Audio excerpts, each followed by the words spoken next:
I was waiting to just shout out the names, but it's already revealed. So reintroduce the teams out here. It's gonna be Untitled taking on against Team Maaf, and it's gonna be a best of three series like that we mentioned. So Team Untitled, they do have the first pick. This is gonna be the first match and the first game too. So guys, get ready as well because there will be another game after this. So the second game is gonna be against Special Grade taking on Team Dakusena. So that's going to be at 9 p.m. So don't even miss that. But for now, this is the game which should get your attention because, guys, these two teams have been waiting on. And Ray, why don't you just put some light into these teams? Like, why don't you share some knowledge that we are lacking so far? Of course, you're not lacking, but obviously you do want me to talk as well. The thing is that, of course, we have Untitled versus Maaf tonight, and this marks the last state of the 0-0 brackets, right? Swiss Stage just began like this week, and we're already done with the 0-0. And next week, we're going to be starting off, not next week, next after the live draws happen, we'll start off with the 1-0 and 0-1 brackets. But of course, this is the last night. Let's put the focus on here. Since this is the last match, I feel like we might see the best for the last, I sometimes feel like the last day is a special one. But overall, let's see. Untitled is a team that was able to defeat Ryuga Esports. Only defeat that Ryuga faced in the wildcard stage was by Untitled. So they are not a team that you can think that they are an underdog. On the other hand, Maaf. We all know Duba, his fast hands, and we all know Yomom with Uranus is able to mark so many things in the Land of Dawn. And I mean, but one thing is for sure that Julie last time around, like his fixation with Julian, ultimately gave out a few wins to their opposing team. I'm hoping that Julie this time around can increase the hero pool because right now we are in the tank jungle. So yeah, that is about the teams. What do you think so far, Shinryu? I mean, that's a lot of insight and a lot of things to take in. But again, what sets the impetus to these games is the draft. So maybe looking at the band so far, do you think anything unusual or is it just the same thing that just goes on again and again? Yeah, I think there's nothing unusual to say the My least. wives. No, this has to be because it's not unusual because the Ray's wives, two of them, I think he's, manifesting for the other one to come online too, But yeah, for now we have two of them. The Kalea and the Jusin always have to go. And Jusin has been quite nerfed down to a T where she's not that prior into the first phase draft. But now that the metas have shifted a little bit towards the tank meta, just a little bit, I think C became quite important to be banned away again. But one thing's for sure is that the Baxia always gotta go, right? Because even I think it's kind of different to see the Untitled are the one banning out the Baxia when they have the first pick. So that's just like maybe a personal preferences. So I do not mind at all because looking at the first pick here, they really really want to go for the flex as well as set onto this Badang here. And you can see two quick answers here. But again, guys, a quick fact, the top two teams from this tournament will be qualifying for the regional tournament, which is going to happen real soon. So you need to just keep your eyes open for that. And also, these two teams will not only carry the Indian flag to the global stage, but they will also be battling out. So you need to cheer for them as well. And to get the info, to get the update, you need to be, following MOBA 5v5 esports on IG. So don't, forget to keep check with that. And again, if you want to win the giveaway of 10,000 diamonds, hashtag Mythic Showdown is the way to go. Comment that, like the stream, and show support to your favorite team. And not top three, but 3 people will be selected every day from the live stream. So whether you're on Facebook, whether you're on YouTube, just make sure you comment hashtag Mythic Showdown and like the stream. So guys, apart from that, Ray, the bans was fast, but the picks are even faster. What do you think? I think, I'm loving the fact that Untitled, I love that they're kind of debuting the ASL because I did not see her in the wildcard stages. Swiss stages also, I hadn't seen her at all, even though there were numerous Granger picks. I don't know what happened. Maybe ASL is just a little bit squishy for... as soon as Granger comes online, I understand ASL has a little bit hard time to coming back. But I'm really happy that Deadly or Shane, yeah, Shane is gonna go for that Aether. Other than that, the Badang is it standard. The Hylos is a standard, and it's most likely gonna be a Badang EXP lane. And one more fun fact: Daki is the only girl player, if I'm not wrong. Yep, she's the only girl player in Mythic Showdown. So that's a huge win for the Ooh. girls, and huge win for Untitled for having a girl in their team. So overall, it's not a 5-man versus 5-man. It's 5-man, 4-man versus one girl. But yeah, jokes aside, let's see how Maaf is able to do, because last time I was talking about the jungle, the jungle fixation on Julian. Looks like it has changed, but into a Hayabusa. I want to see how good that is gonna be. Yep. And this just compels me to use a Hindi like saying that goes, "Kya ek nari ho sakti hai sab pe bhari." We need to check that out, Dambo. So we need to check that out because the only girl, that means that she has got the skills, she has got the game knowledge, and she definitely has the synergy going with the team, right? And like you mentioned, Untitled should not be underestimated in this game. So looking at the draft, I like how they are approaching the front to back composition with the Irithil into the back line with the damage source that will come all into the late game. So they need something for the early game, I believe. A good mage that the other team is trying to deny in the second banning phase. As you can see, it's already done and dusted. And again, the other team, I like what I see. So, Debbie, what do you think is still missing from the teams? I think, like you mentioned, the early game mage, early game mid lane is definitely going to be something Untitled are going to be needing. And I think Marv, they also read that out a little bit.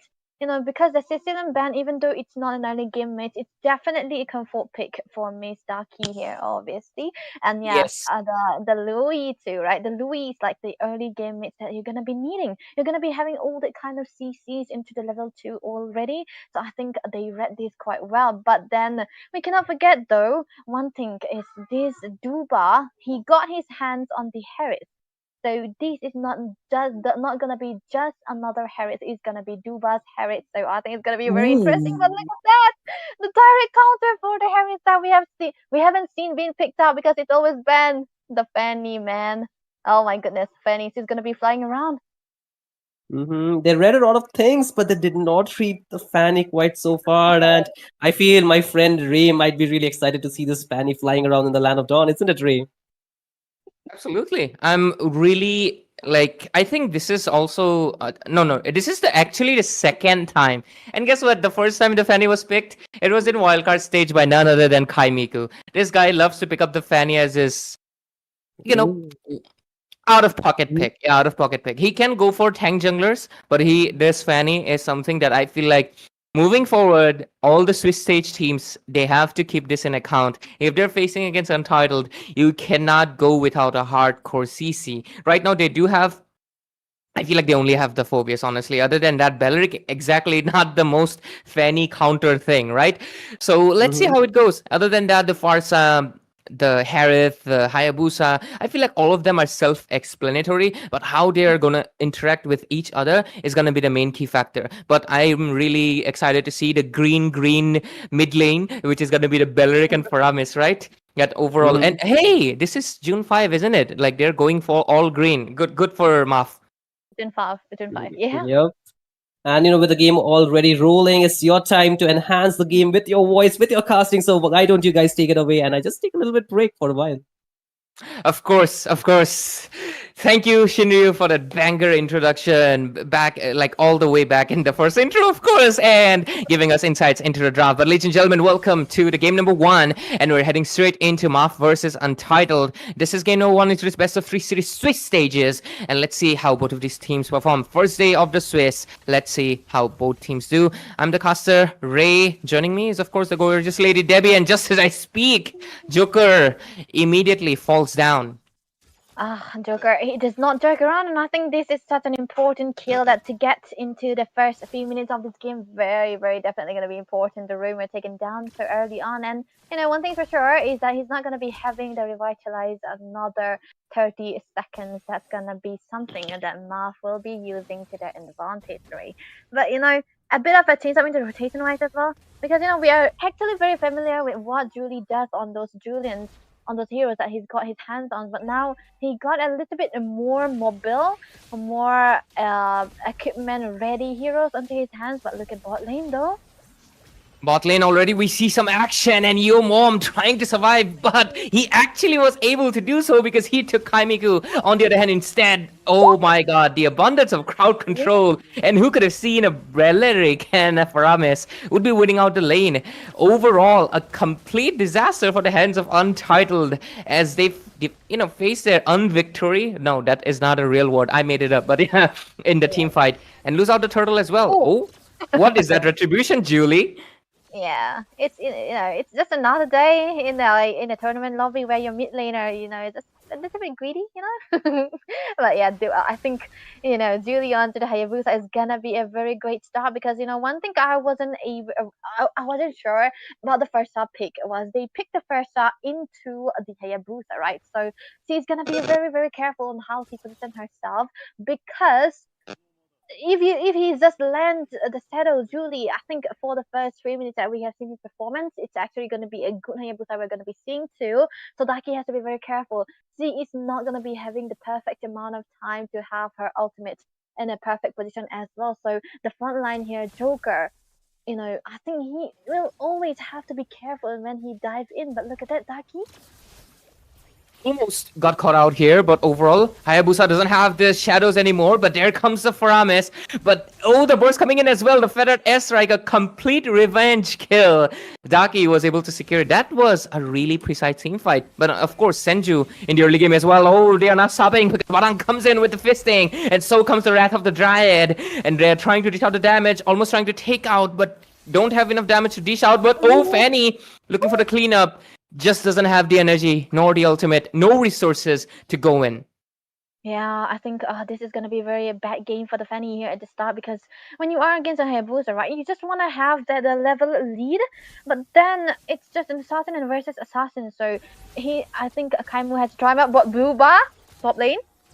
Almost getting taken down here. He's surviving at one pinch of an HP, and of course the Chrono Dash was able to save him with that minute shield.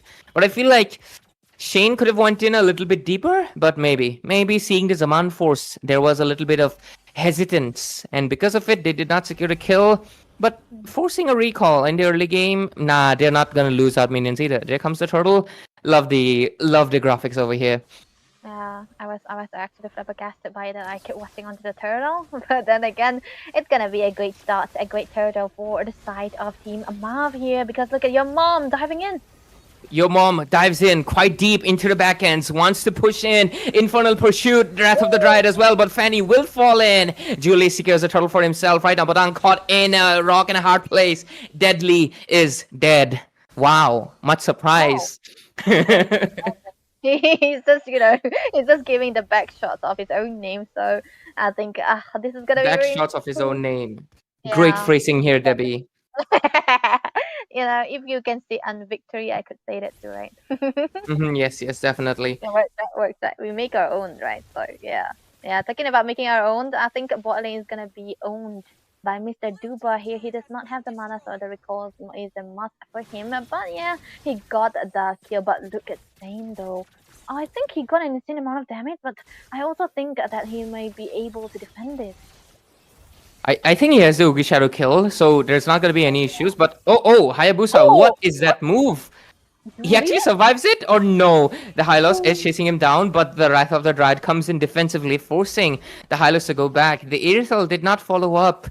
There's a lot of defensive plays coming in into the top lane as well, into the mid lane. Engages left and right. Kaimiku gets taken down into the top lane. Shane is able to retreat, but the Fanny not having the best of time. The last big Fanny, despite being a surprise, Maaf is well prepared to deal with it.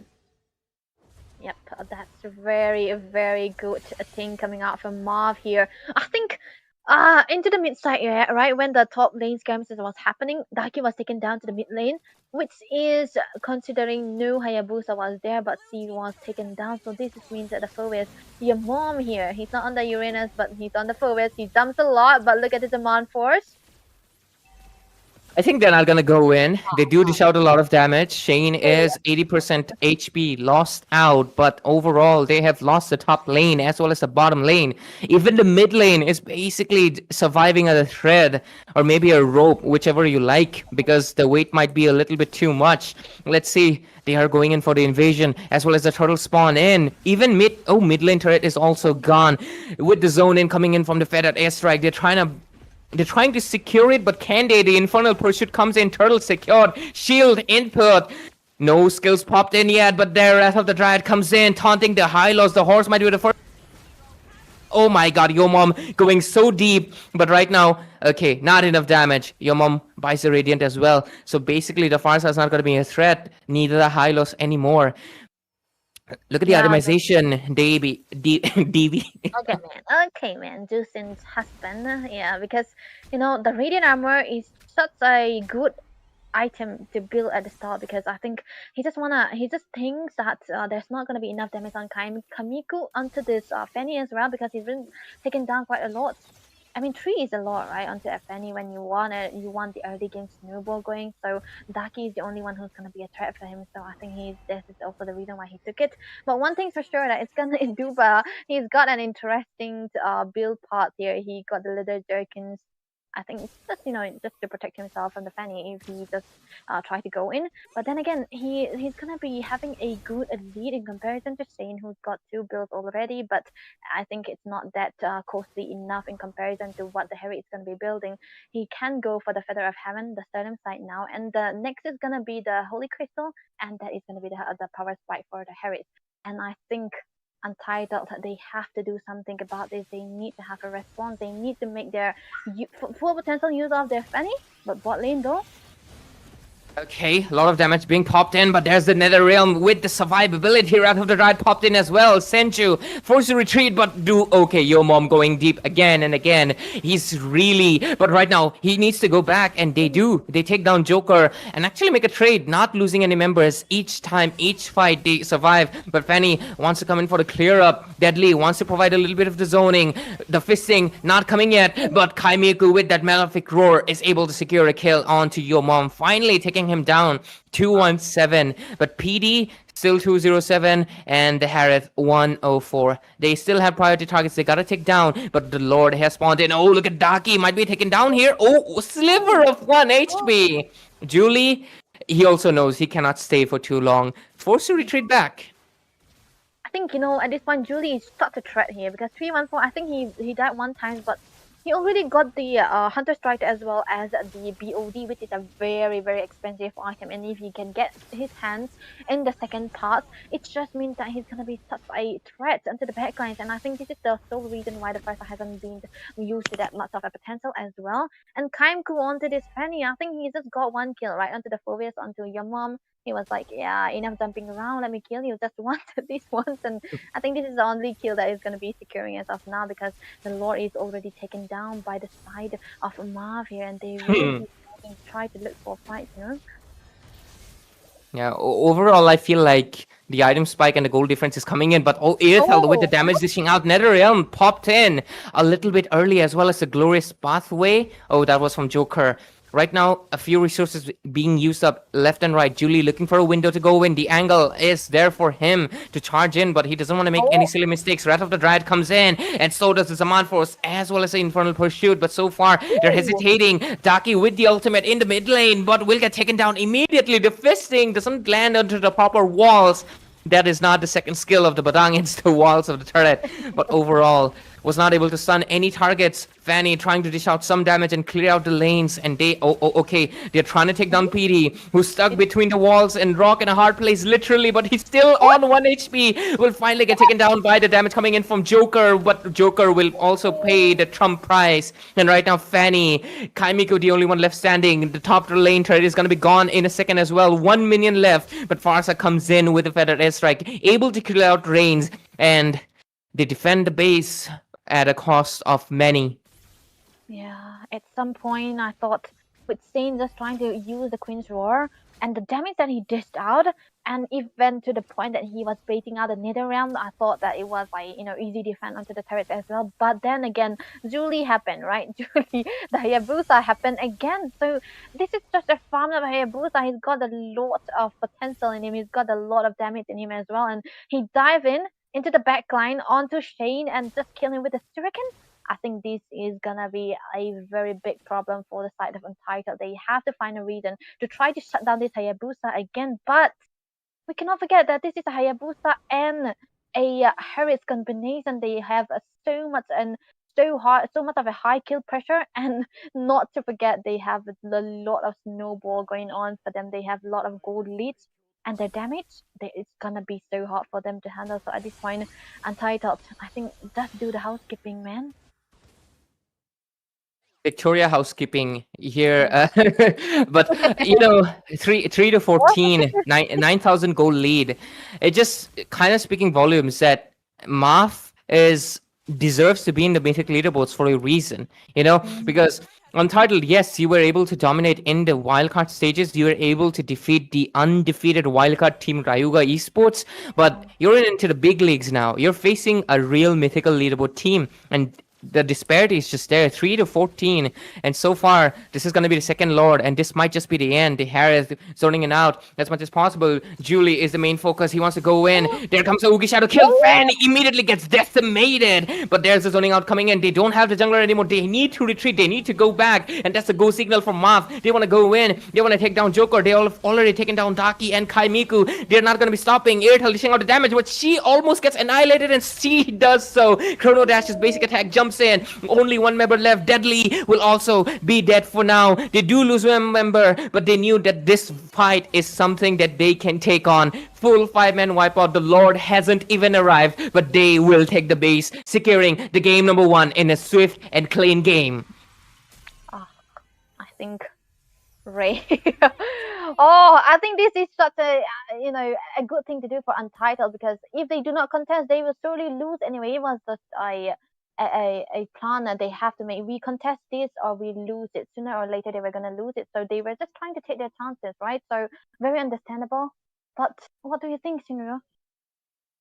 Hey, I think, a lot of things too, but let me just put them down in a number wise. So the first thing that happened was like, the early game did not favor team Untitled at all. The fanny pick, although was a surprise, could not perform the way it should have, I think the snowball potential that both these hero have, both the junglers had, worked out better for the side of Team Maaf, but it did not work so well for the side of Team Untitled, because, that first team fight where 3 members were taken down, they already got so much into a deficit that, it was difficult for them to get back the lead, to get back the momentum for themselves. And in the overall, you could see, whatever things went right for the side of Team Maaf went completely disastrous for the side of Team Untitled, right? They could not get the positioning well, because there was always that kill pressure coming in from a fed Hayabusa who can just dive into your backline and completely decimate with that goal advantage with the item lead that he had. And slowly but surely, Duba was getting built up on his Harith as well, and we saw in the entire match how Shenzhou was such a key member, in helping the survive, like in giving more survivability to the entire team. He was almost present into those 79% of this team fight. So that is a lot of, help the rest of the team got. And your mom, like Ray mentioned, was so deep every time in those team fights, right? He was able to just kite out the entire team to like give them the window to go in, and rest was just working so well. And like Ray mentioned, at the same time, I have to take a lot of references from Ray for sure, because this is a disparity from how we see a mythic leaderboard team and somebody who is trying to climb the ladders, right? Because there's a lot of things, that a lot of experiences that these teams have, despite getting only one crowd control skill, they could counter out the fanny because they have experienced such picks in the past. So I think despite being in the last phase, the fanny pick was not too much of a surprise, and they knew how to counter it. And stopping that fanny really gave them the momentum to get the entire game to their side. So Ray, did I miss out on anything? Nah, you did not miss out on anything. Honestly, I feel like Maaf is has been like, yes, they were in mythic leaderboards. They're not exactly the top one, of course, like Tartarus, ABM, LCF. They're the most toppest of dogs. But still, I have noticed the improvement that Maaf has made, and they're definitely a force to be reckoned with, even for the other mythic leaderboard teams. And because of it, even though Team Untitled has a combination of really good members, their draft was in no way a weak one. It's just Yeah. that there was some disparity that we clearly saw. It's not exactly that the draft was, oh, like this is